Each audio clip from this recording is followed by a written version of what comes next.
Hello friends, હું છું કલ્પના જૂનાગઢથી. મારી ચેનલમાં આપનું હાર્દિક સ્વાગત છે.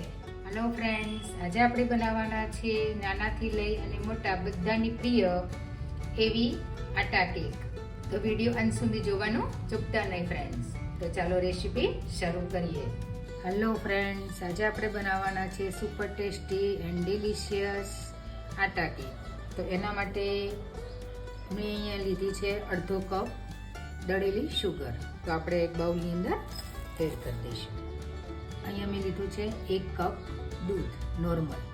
તો સૌથી પહેલાં આપણે અડધો કપ એડ કરીશું અને ત્યાર પછી જોઈએ એ પ્રમાણે આપણે એડ કરતા જઈશું. બધું મિક્સ કરી નાખશું પહેલાં. અહીંયા મેં લીધો છે 1 કપ ઘઉંનો લોટ અને એ પણ આ મેઝરમેન્ટથી, આ 1 કપથી લીધો છે 1 કપ.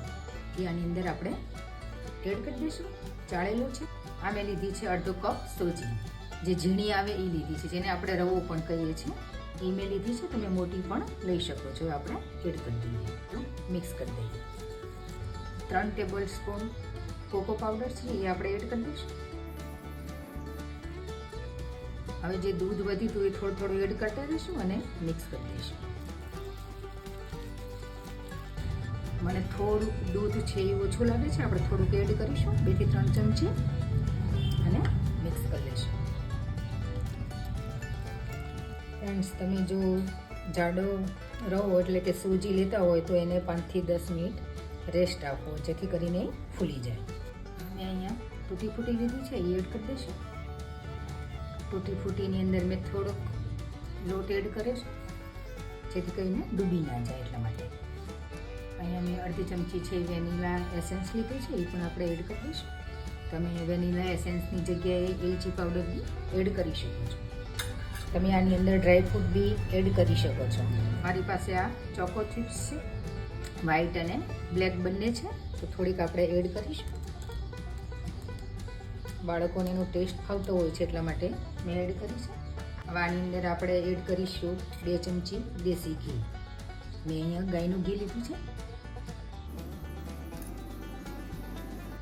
એનાથી શું થશે કે કેક એકદમ સોફ્ટ બનશે અને ટેસ્ટી બનશે.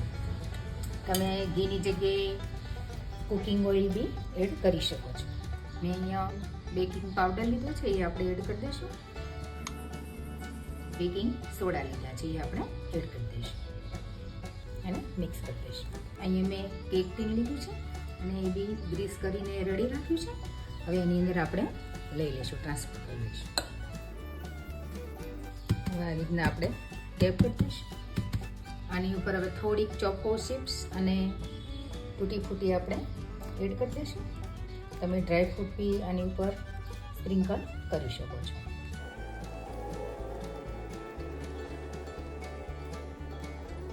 અહીંયા મેં એક લોયું રાખી દીધું છે, એની અંદર મેં મીઠું રાખ્યું છે. મીઠું છે મારે યુઝ કરેલું છે અને મેં એને પ્રી હીટ કરી લીધું છે 10 મિનિટ પહેલાં જ.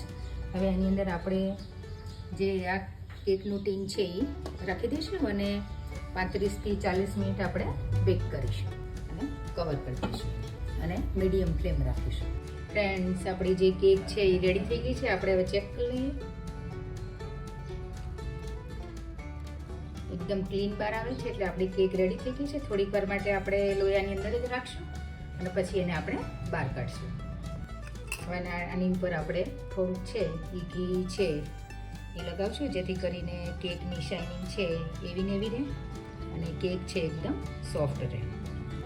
આપણી ટેસ્ટી એવી આટા કેક છે એ બની રેડી થઈ ગઈ છે ફ્રેન્ડ્સ, અને ઠંડી બી થઈ ગઈ છે.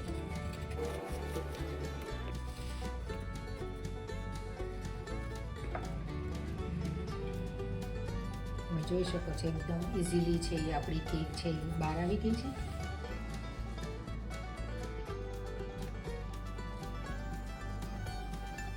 જોઈ શકો છો એકદમ મસ્ત આપણી કેક બની છે.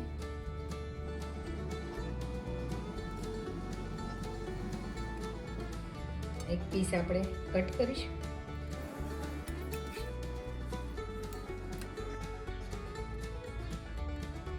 જોઈ શકો છો એકદમ મસ્ત આપણી સ્પોન્જી અને ટેસ્ટી એવી કેક બનીને રેડી થઈ ગઈ છે, આટા કેક.